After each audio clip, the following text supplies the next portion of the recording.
এক মানুষ আল্লাহকে ভুলে কিভাবে? প্রতি সেকেন্ড যার দেওয়া নিঃশ্বাস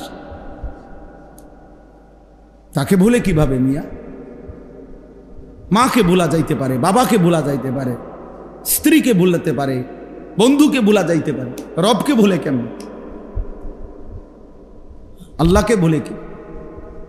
এই জন্য আল্লাহ বলছে মা গাররাকা বিরাব্বিকাল কারীম। আমার বান্দা বলো না আমার মতো দয়ালু মেহেরবান মালিক রব থেকে কে তোমাকে ভুলায় দিল? কে তোমাকে ভুলিয়ে দিল? কি এমন কারণ হলো বান্দা যে তুমি আমাকে ভুলে গেলে?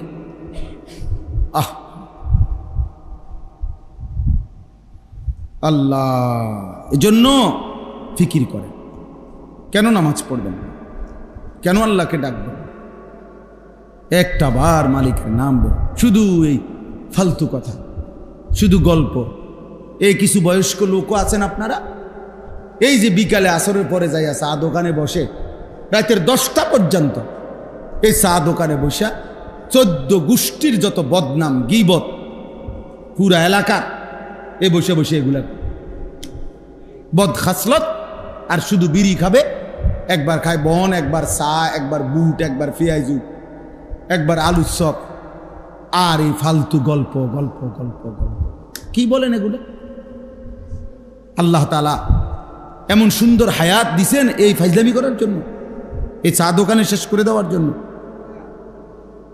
বলে কি পরিমাণ বয়স্ক লোক চা দোকানে বসে থাকে? বলেন বলেন, ইনসাফ করে বলেন, কি কামটা কি তামনে? আপনি তাসবিহ পড়েন, আপনি সুবহানাল্লাহ পড়েন বসে বসে। একবার সুবহানাল্লাহ পড়লে উহুদ পাহাড়ের চাইতে ভারী নাকি? খোদার কসম, নবী বলছে আযমু মিন উহুদ, উহুদ পাহাড়ের চাইতে উঁচা নাকি? একবার উহুদ পাহাড় মদিনা 8.5 কিলোমিটার লম্বা, 8.5 কিলো লম্বা উহুদ পাহাড়। কতটা উঁচা যে মসজিদে নববীর সীমানার থেকে দাঁড়াইলে এখান থেকে প্রায় 7-8 কিলো দূরে উহুদ পাহাড়, কিন্তু স্পষ্ট কি দেখা যায় কতটা উঁচা, এত পরিষ্কার দেখা যায় পাহাড়টা, এত ভারী উহুদ পাহাড়। নবী সাল্লাল্লাহু আলাইহি সাল্লাম বলছে একবার আলহামদুলিল্লাহ পড়লে, একবার আল্লাহু আকবার পড়লে উহুদ পাহাড়ের চাইতে ভারী নেকি হয়। 100 বার কেউ সুবহানাল্লাহ পড়লে নবীজি সাল্লাল্লাহু আলাইহি সাল্লাম বলছে 100 গোলাম আজাদ করার সওয়াব। 100 বার আলহামদুলিল্লাহ পড়লে নবীজি বলছেন 100টা ঘোড়া আল্লাহর রাস্তায় দান করার সওয়াব হয়। 100 বার আল্লাহু আকবার পড়লে নবী সাল্লাল্লাহু আলাইহি সাল্লাম বলছেন 100 উট হজ্জের সময় মক্কার সীমানার মধ্যে কোরবানি করিলে যে সওয়াব, সেই সওয়াব হয়। 100 বার লা ইলাহা ইল্লাল্লাহ পড়লে আসমান ও জমিনের ফাঁকা জায়গা নেকিতে পূর্ণ হয়েছে। বিশুদ্ধ হাদিস। বলে সুবহানাল্লাহ, বলেন আলহামদুলিল্লাহ, আল্লাহু আকবার, লা ইলাহা ইল্লাল্লাহ, আস্তাগফিরুল্লাহ, আস্তাগফিরুল্লাহ,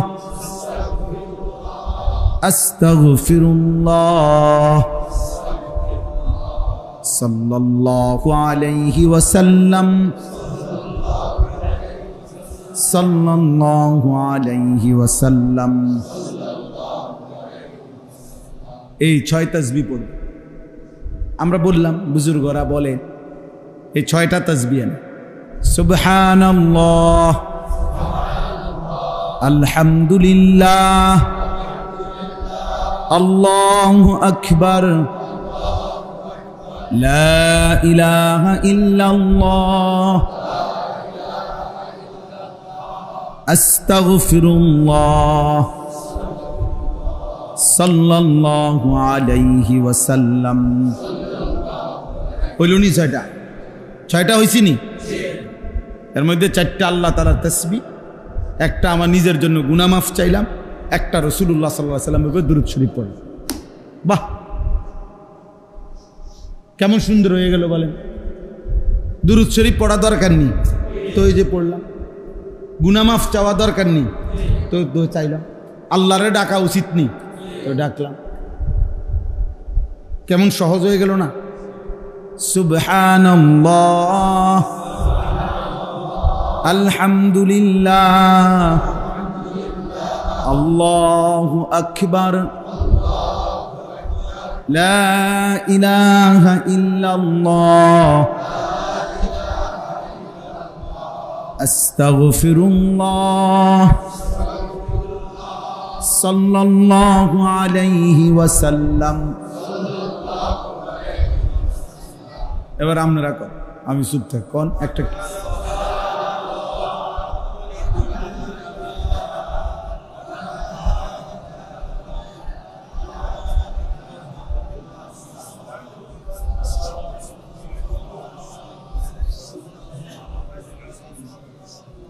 মনে রাখেন, যার মুখ দিয়া বের হয় নাই, মনে রাখে তোর উপরে খোদার লানত পড়ছে দেখে বাইর হয় না।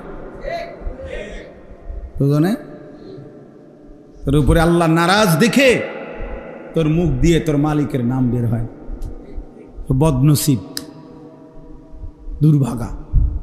ভাত খাওয়াইবো আল্লাহ তোমার, হে ভাত তো আল্লাহ জানোয়ারেরও খাওয়া, হোতার জায়গা দিবে, পেশাব পায়খানা করতে পারবা, দুনিয়া ভোগ করতে পারবা, দুনিয়া তো জানোয়ারও ভোগ করে, কিন্তু মালিককে ডাকার জন্য তৌফিক লাগে। কি লাগে? হ্যাঁ, এই জন্য অনেক গাদ্দার আছে, এমন শক্ত গাদ্দার, হে লড়তো না মুখ বাইরে, তে মুখ খুলবেন, হে মনে করছেন এটা বুদ্ধিমান, হ্যাঁ এটা বিরাট কিছু। আপনি ঘোড়ার ঘাস, আপনি ঘোড়ার ডিম, আপনি মাহরুম, আপনি বঞ্চিত, আপনি বদবখত, বেটা কম বখত, দুর্ভাগা। আল্লাহ আমাদেরকে হেফাজত করে। আল্লাহকে ডাকা অনেক বড় দৌলত, অনেক বড়, অনেক বড়। বুজুর্গানে দিন সরাসরি কিতাবে আছে, বুজুর্গানে দিন বলছেন আল্লাহ তাআলাকে একবার ডাকলে আল্লাহ যখন এটা কবুল করে, খুদার কসম আল্লাহ দ্বিতীয়বার ডাকার তৌফিক দেয়। বুঝেন না হিসাবটা? প্রথমবার ডাকলে যখন আল্লাহ কি করে, সাথে সাথে বান্দাকে আবার কি করে, ডাকার তৌফিক দেয়। বারবার সে ডাকতে পারে, বারবার ডাক। এই জন্য এক নামাজ পড়ার পরে নিয়ম হইল, আরেক নামাজ পড়ার যখন আগ্রহ জাগে, তো বোঝা যায় পিছনের নামাজ আল্লাহ কবুল করছে, যেন পরের নামাজের জন্য আল্লাহ তাআলা চাহিদা, মনের আগ্রহ তৈরি করে দিছে। এই জন্য সকালের নাস্তা যখন কারো হজম হয়, তারই দুপুরের খানার চাহিদা হয়। দুপুরের খানা যখন হজম হয়, তারই রাত্রের খানার চাহিদা হয়। তাহলে বোঝা গেল রাত্রে খানার চাহিদা হইছে, পেটের ভোক লাগছে, মানে দুপুরের খানা হজম হয়েছে। ঠিক জোহরের নামাজ পড়তে মন চাইছে, তো এই যা প্রমাণ করে তার ফজর আল্লাহ কবুল করছে। আল্লাহ আমাদেরকে তৌফিক দান করে।